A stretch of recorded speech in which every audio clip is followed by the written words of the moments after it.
முக்கியமான தொகுதி ஆதவர்ஜுன் நினைக்கிறாங்க அப்படின்ற ஒரு இதுவும் இருக்குது. எப்படி பார்க்குறீங்க இதெல்லாம்?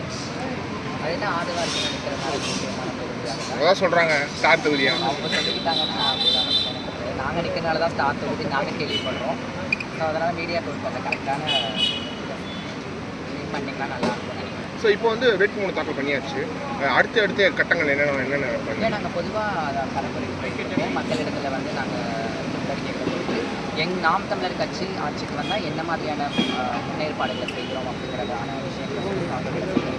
ஸோ உங்களுக்கு போட்டியை யாரை பார்க்குறீங்க? திமுக நிற்குது, அதிமுக நிற்கிறாங்க, டிவிக்கு நிற்குது, யார்?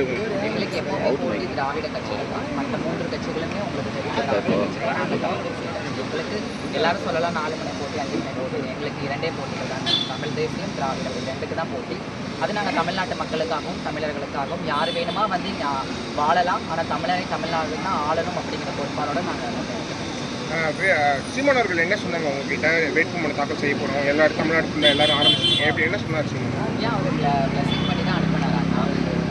களத்தில் இறங்கி மக்களாக போராடுங்க, மக்களுடைய மனசை இடம் கொடுங்க, மக்கள் கண்டிப்பாக நமக்கு வாய்ப்பு கொடுப்பாரு. வில்லிவாக்கம்ல எந்த அளவுக்கு பீப்புள் சப்போர்ட் இருக்குன்னு நினைக்கிறீங்க? நீங்கள் பார்த்தாலே தெரிஞ்சுருக்கோம், ரொம்ப வரவேற்பு, ரொம்ப சப்போர்ட். ஏன்னா நம்மளுடைய முன்னேற்பாடுகளே வந்து இலவச கிரௌட்லேஷன். நம்ம ஃபர்ஸ்ட் ஆஃப் ஆல் நம்ம வந்து ஒரு மக்களுடைய சேவையில் இருக்கனால அவங்களுக்கு நாங்கள் ஆட்சிக்கு வந்தால் எந்த மாதிரியான விஷயங்களை செய்வோம், விலைவாசிகளை கம்மி பண்ணுவோம். இலவசமாக நாங்கள் கொடுக்குறது என்னன்னு பார்த்தீங்கன்னா குடிநீர், மருத்துவம், இந்த மாதிரியான விஷயங்களை முன்னெடுக்கிறதுனால மக்கள் நல்லா வரவேற்கிறாங்க, புரிதலோட பார்க்குறாங்க. நீங்கள் மக்கள் சந்திப்பெல்லாம் நடத்தியிருக்கீங்க, மக்கள்கிட்ட இருந்து என்ன மாதிரியான ஆதரவு வந்திருக்குன்னு நினைக்கிறீங்க? நாம் தமிழர் கட்சி இங்கே வெளில வாய்ப்பு இருக்குன்னு நினைக்கிறீங்க? கட்டாயம் உறுதியாக நாம் தமிழ் கட்சி இந்த தடவை வெல்றதுக்கு வாய்ப்பு இருக்குது. ஏன்னு பார்த்தீங்கன்னா நிறைய பேர் நாங்கள் துண்டறிக்கைகள் கொடுக்க போகும்போதே வந்து எங்களை வரவேற்கிறாங்க. உங்களை தான் நாங்கள் காணொலி பார்த்துருக்கோம், உங்களுடைய அறிக்கைகள்லாம் நாங்கள் பார்த்துருக்கோம் அப்படிங்கிற மாதிரி எங்களை நிறைய வரவேற்கிறாங்க. அது எங்களுக்கே ஆச்சரியமாக இருக்குது. ஏன்னா 2 கட்சிகளும் இது வரைக்கும் ஆண்டு இருக்கிற ஸ்ட்ரகிள்ஸ் வந்து அந்த மக்கள் அனுபவிச்சுட்டாங்க.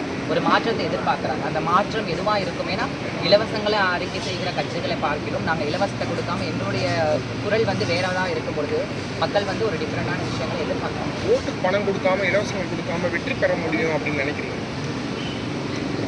ஓட்டுக்கு பணம் கொடுக்காமனா நீங்கள் அது தப்பு தானே. அதை நீங்களே வந்து எப்படி சொல்கிறீங்க? இல்லை, அது ரெகுலராக இருக்குல்ல. ஓட்டுக்கு பணம் கொடுக்கறது தப்பு தான். ஆனால் எங்களுடைய காதுகளுக்கு வந்ததே வந்து பணம் கொடுக்குறாங்க அப்படிங்கிறமான விஷயங்கள் தான் வந்தது. அதுதான் சொல்கிறேன். நான் எல்லா மக்களுக்கும் ஒரே ஒரு விஷயம் தான் சொல்கிறேன். பணம் கொடுத்து ஓட்டுகளை நீங்கள் விற்காதீங்க. நாளைக்கு அதுக்கு அடுத்த 5 வருஷம் உங்களுடைய தலையெழுத்து தலைகளாக மாறிடும். ஸோ நாங்கள் உங்களுடைய பிள்ளைகள் நாங்கள் வந்து எங்களுடைய வாக்குறுதிகளை கொடுத்து உங்கள்கிட்ட நாங்கள் நிற்கிறோம். நீங்கள் நாம் தமிழர் கட்சிக்கு வாக்களிச்சிங்க அப்படின்னா உங்களுடைய வாழ்வு வந்து ஒரு சொர்க்கமாக மாறுங்கிறத நாங்கள் தெரியப்படுத்துகிறேன்.